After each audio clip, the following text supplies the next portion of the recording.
benvenuti a questa nuova puntata del GTV, il giornale in TV. Vediamo ora che cosa succede nel nostro quartiere dopo un lungo periodo di assenza. Diamo subito la linea a Mario Barbagal, è il capo del Piazzale. A te Mario!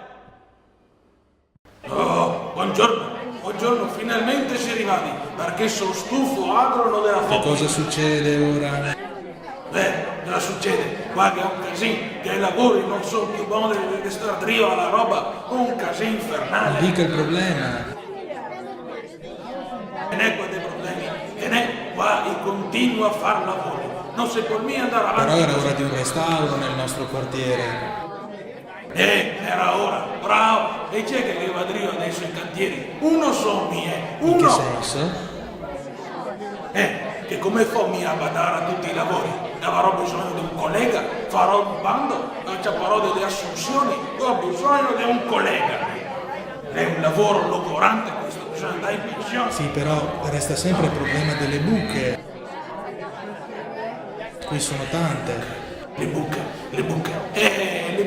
non so cosa fare, per forza le bugie tante. Se sei da passare con quei camion che fumenta l'aria e spacca su tutto, guarda lavori nei Sì, minuti. e dopo c'è stata anche la neve. La neve, tu sei sta solo la neve e sta anche l'acqua le sta. Che senso? A San Giorgio, le sta un lavoro logorante, perché mi sono da là. L'hai visto, no? Avevo sentito Certo. e anche tantissime immagini. Si è rotto un tubo che era acqua dappertutto.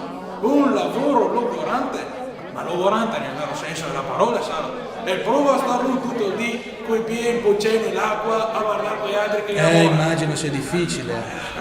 E dopo adesso, che anche i lavori dell'arsenale. Sì, finalmente iniziano i lavori di restauro. I lavori all'arsenale, sì, adesso comincia e meno che la fa più a star qua. Bisogna vedere di trovare una soluzione. Dopo con la neve me ne è capitata di tutti i colori, meso Piazzale si sposta in Per le geometria. cadute. Sì, io lo dico a me, quale sta un problema. E adesso con i lavori all'arsenale bisogna che cata un altro che vada lì a vendere. E adesso mi tappa anche le buse, non che la fa più, non che la fa. Oh, ma lo vedo con quel camion lì? Ma no, che è la busa, ma sapete, oh! Bene, ora che abbiamo visto cosa è successo da Mario Barbagal, sempre un simpatico nonnetto, adesso ci colleghiamo direttamente con l'Arsenale, dove è pronto Alfonso Clochard e il barbon dell'Arsenale. A te! Oh, finalmente si è arrivati giusto in tempo per prima che comincia qua i lavori dell'Arsenale. Sono fin commosso, mi viene da piangere. Addirittura commosso perché si sistemano i padiglioni. No, le mie bei padiglioni, no? Perché i cambia le panchine e quei mal di schiena tossi, e quei mal di schiena che non potrei immaginare. Finalmente sono stati trovati i fondi per iniziare i lavori. Me l'aveva detto, avevo visto che serviva qualcosa a far la busa. Quella per il parcheggio, dice. Alla fine, a forza di scavare, ti accappai i fondi? No, me l'aveva detto a me.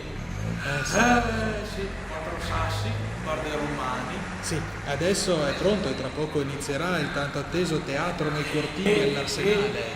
Finalmente sono contento che questa nuova amministrazione dà di una roba buona. Bene. È il teatro nei cortili che si fa da anni all'Arsenale.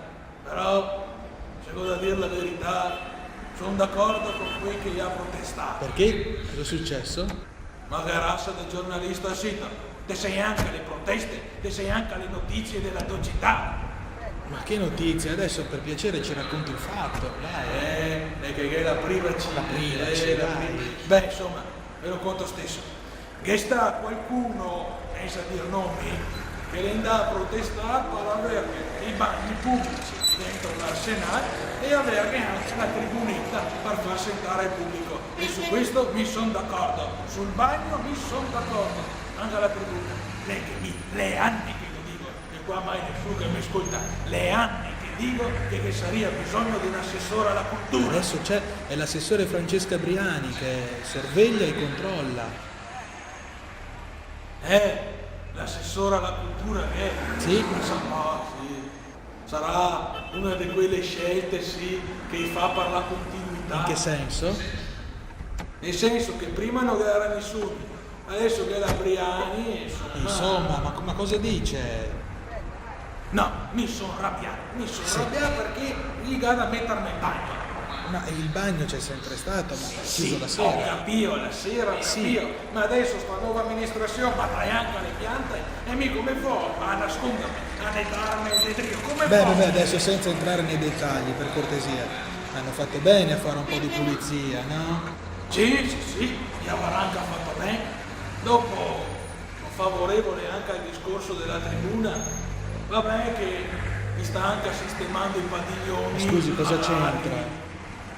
Non capisco. Lei che i tetti adesso e tutti abusi, al manco se piove o qualcosa per coesame del rio, no? Ed ora abbiamo la consueta rubrica con Gigi Ingorgo e il poeta del borgo. Voi sapete tutti che Gigi è un poeta impegnato, non nel senso in cui crediamo tutti, però è un poeta molto impegnato per cui non lo dobbiamo disturbare. Gli facciamo leggere la sua poesia senza tante domande. Ecco Gigi. Lo sapevi che sono un poeta impegnato? Forza, hai reso sta poesia qua che ho da fare. Aspetta, io c'hai. La fretta è cattiva consigliera, sa vuol dire, deve diventare un consigliere anche lei, andare in comune. Ma la poesia si chiama Teghe e Careghe. Vedremo forse anche alla fine di sto periodo malcunà che a portare rivoluzioni in tutta quanta la città. E è finite finalmente le dannate lezioni, che se ghè da dirla tutta, ne ha rotto anche i cartoni. Che sta mille più reazioni, ci acciappa soltanto teghe o ci invece accomodà un sol cul in do careghe. Augurando un buon lavoro a ministri e deputati, sperando si ricorda della città indoienati. Dai, fuori dalle balle adesso che cosa fa? Insomma, sono un poeta impegnato. E per questa puntata è tutto. Il GTV e il giornale in TV vi saluta e vi aspetta alla prossima puntata.